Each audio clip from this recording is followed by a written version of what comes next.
Good morning, Willow class. Okie dokie. So today, for maths, as a bit of a starter, we're going to have a look at volume. Now, we've done volume over and over again, and we should all know how to calculate the volume of a cube or a cuboid now. So I have put some shapes on the board, shape A, B and C. It says calculate the volume of shapes A, B and C. Shape C is a cube. So you can see that you've got the measurements of these. Now, just as a reminder, I'm going to write on here the formula for volume. And we know that the formula for volume is base times height times width. Okay? Base times by height times by width. So the base is here, which is also here. The height is here, or here, or here. And then the width is here, here, or here. Okay? So I'm just going to colour code that for you, just as a bit of a reminder. So in orange, the base is this length, or this length, or this length. Okay? Then let me get green. Height is this length. Sometimes though it might be here and sometimes it might be here. That's why I'm doing this. Okay, and then finally we will get blue. The width is then this one, or this one. Okay, and that's why I've done that, because it's on different places. So if we have a look at the base, it's the orange one, and we've got the measurement there. So it's 4, and then we have got times by the height. Now the height is here, here, or here, and that's where our measurement is, 7.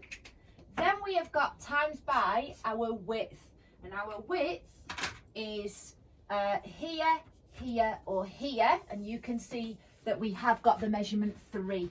So there we go. Now, as we know, when we multiply, it doesn't matter what order we do it in. So we could do 4 times 7 times 3, or we could do 3 times 7 times 4, or we could do 3 times 4 times 7. There's a variety of different ways that you can do this. So I'm just going to keep it in the sequence that I've got. 4 times 7. 7, 14, 21, 28. And then 28 times by 3. Now, if you can't do that, if you remember, 28 partitioned is 20 and 8. So you could then do 20 times 3 and 8 times 3. So 20 times 3 is 60, and 8 times 3, 8, 16, 24. So 60, add 24, and my answer is, well done, 84. Now, don't forget your units of measure. We talked about this the other day, and I can't remember what day it was. Maybe it was Tuesday. And we talked about making sure that you've got your units of measure. If you don't, then you'd get the answer wrong. So we're measuring in centimetres, but then because it's the volume, we always make sure it's centimetres cubed. Okay, don't forget, it's basically how many centimetres as little cubes like we've made in the past, how many of those cube blocks would make up that cuboid. Okay, so that's why it's centimetres cubed. Can you now pause the video and find the volume of B and the volume of C, please? Okay, off you go.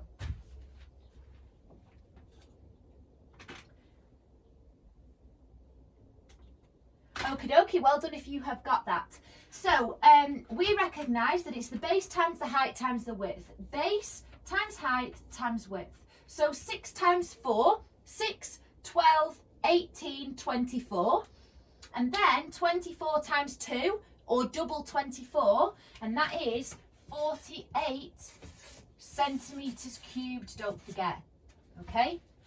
And then finally, if we've got shape C, it says here, shape C is a cube. Now, you might be unsure because there's only one measurement, but if it's a cube, then that means all of the edges of the cube are the same size, same length. So this is 5, this is 5, this is 5, this is 5, and so on. Therefore, it would be base 5 times height 5 times width 5. So 5 times 5 is 25, and then 25 times 25, hopefully you've worked out, is 125 centimetres cubed. Okay, well done if you got all 3 of those correct. Okay, we're going to move on. Excuse the rattle. And we're going to have a look. Let me put it down a little bit more. At solving problems involving the conversion of time. Now, yesterday, hopefully, you got the word convert in your vocabulary chart at the back of your maths book. So well done if you have done that, and that will make today easier because you should know what convert means. So when we're having a look at converting time, that means that we're looking at a variety of different things, and we don't just mean time as in a clock on the wall, okay? We're looking at different lengths of time, okay? So I have got a bit of a spider diagram here, and that's because I want you to think of all of the different things that you might time, or of all of the different things that you associate time with. For example, some of you in the class might be really good at running. So you might time how long it takes for you to run 200 metres, okay? Or it might be that you measure time for a football match. You know that it's a 90-minute match, and so therefore you use time there. Okay, so have a think now, pause the video and create your own spider diagram. When would we use time? Okay, welcome back. So hopefully you have found that we use time in a variety of different ways, and you have got a spider diagram full of different answers. So for example, I said you might, time an event, okay? So that could be, the party starts at 7:30. It could be that football match starts at 3 o'clock and it lasts for 90 minutes. A variety of different things that could mean. So once we've got the time of the event, then we might have the other bit of time, which could be looking at a calendar. So obviously we think of time with a clock, but it isn't just always a clock, it's a calendar. Because for example, if we didn't have a calendar, we wouldn't know when people's birthday were, we wouldn't know how many days it is till Christmas or till different events. So we associate calendars with a length of time as well. Okay, what else have you guys got on your board, on your thing? Have a different thing. So we said clocks, didn't we? Clocks to time things. I also associate time with the start time and the finish time, and therefore how long something's on. So if someone says to me, it starts at and then it finishes at, for example, a program or a party, then I start to work out in my head, right, how long is it going to last? Okay, and that's called the difference in time.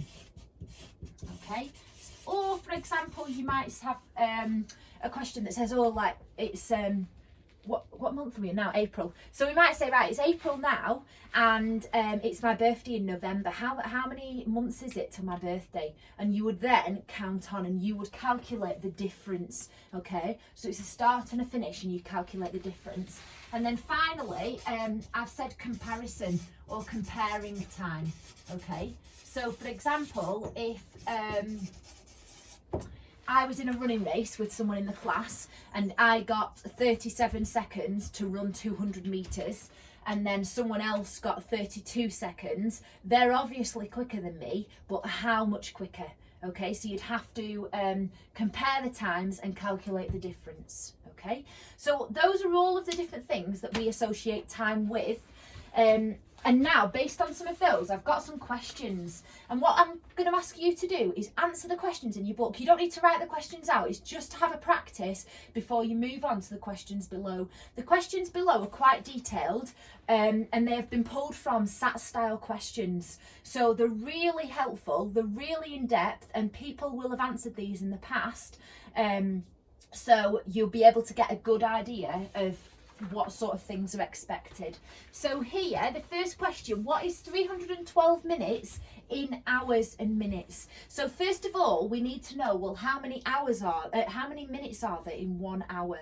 Okay, because we've got to convert from minutes to hours. and minutes. So how many minutes are there in an hour? Hopefully you've remembered that that's 60. So then we need to think about, well, how many 60s are there in 312?